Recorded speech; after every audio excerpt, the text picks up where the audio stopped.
Hello friends, मेरे YouTube channel पे आपका स्वागत है। जैसे कि आज हमारी क्लास 1 स्टार्ट है जो कि पर्यायवाची पे आधारित होगी। और इसमें हमने पर्यायवाची जो 2017 वाला प्री का एग्ज़ाम था उसके जो पर्यायवाची आए हुए हैं 10 उनको हम यहाँ पे डिस्कस करेंगे। जैसे कि आपको पता है कि प्री में हमारे 10 मार्क्स के पर्यायवाची आते हैं और मेंस में पर्यायवाची नहीं आते हैं। तो इन जो भी पर्यायवाची हैं जो टॉपिक है उसको हमें बहुत अच्छे से तैयार करना है और सभी 10 के 10 सही करके आने होते हैं। तो इसी क्रम में हम आगे देखेंगे।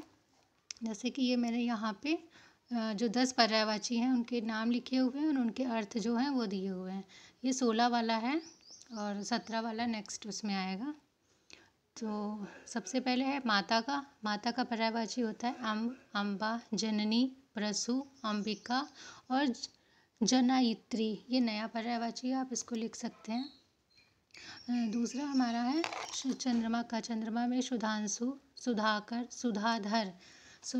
धर का मतलब होता है धरने वाला, यानी अमृत को धरने वाला, यानी चंद्रमा। निशाकर, विधु और इंदु भी इसका पर्यायवाची होता है।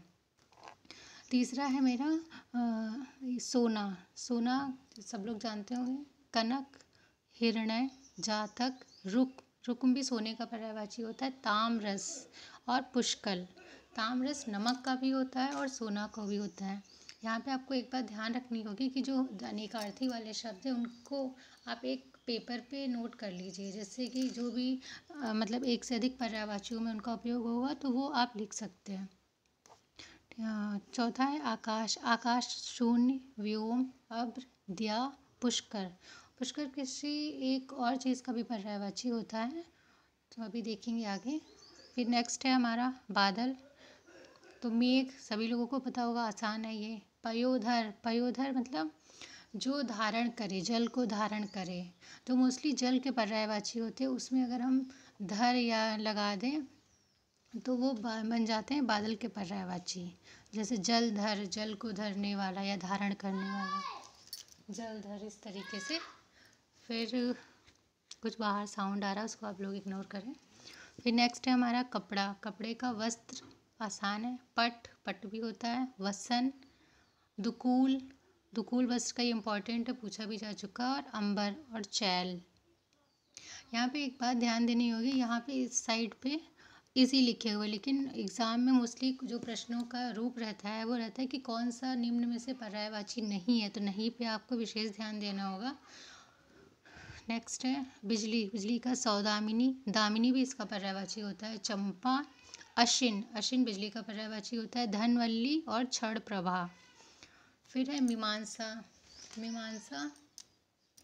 इसमें इन्होंने बीच से उठा लिया। अगर आपको समीक्षा देते तो शायद आप यहाँ पे अंदाज़ा लगा लेते कि क्या होगा। तो मीमांसा का है समालोचन या समालोचना, समीक्षा, मूल्यांकन, विवेचना। अच्छा, आप लोग बताइएगा कि समालोचना और आलोचना में क्या अंतर होता है, ठीक है। फिर नेक्स्ट है हमारा पक्षी, पखेरु। ये पिछली बार ही पूछा गया था एग्ज़ाम में कि एक लाइन सेंटेंस दिया हुआ था, उसमें पखेरु शब्द का पर्यायवाची बताना था। वैसे अननोन लगता है कि पखेरु किसका होता है, अगर पक्षी का पूछते तो आप लोग लगा देते। तो पखेरु, खग, विहग, द्विज अनेकार्थी शब्द में आएगा। ये 2-3 शब्द हैं उनका पर्यायवाची। ये पतंग भी उसी तरीके का। और शकुंत, शकुनी। एक बात और है, आप लोग को पर्यायवाची है उसमें वर्तनी शुद्धि का भी ध्यान देना और उनको लिख के याद करिए, क्योंकि एग्ज़ाम के टाइम में इतना प्रेशर होता है कि हमें याद नहीं आ रहा होता, आती हुई चीज़ें गलत होने लगती हैं।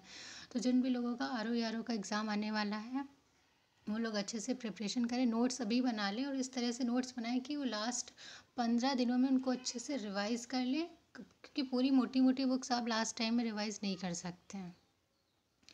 फिर लास्ट है लक्ष्मी का पर्यायवाची है रमा, इंदिरा, कमला, समुद्रजा, क्षीरोद, सिंधु सुता, भार्गवी इम्पॉर्टेंट है, पद्मासना और पद्मा। तो ये मेन जो 10 पर्यायवाची हैं वो हैं। और आप लोग जो नोट्स बनाएंगे उसमें जैसे ये शब्द लिखा है उसके बाद 2-3 लाइनें छोड़ दीजिएगा, इस तरह से बनाएंगे, क्योंकि नए बुक्स आप कहीं से भी टेस्ट सीरीज या कोई भी बुक पढ़ रहे हैं तो उसमें जगह होगी तो हम नए वर्ड्स ऐड करेंगे, क्योंकि पर्यायवाची 1-2 तो होते नहीं हैं, बहुत सारे होते हैं। तो जो भी आप जैसे जैसे पढ़ते हैं उस तरीके से आगे नोट्स बनाते जाएं। कल हम नेक्स्ट इसका पार्ट करेंगे और अगर आपको ये वीडियो अच्छा लगे तो please like share and subscribe करें और थैंक यू।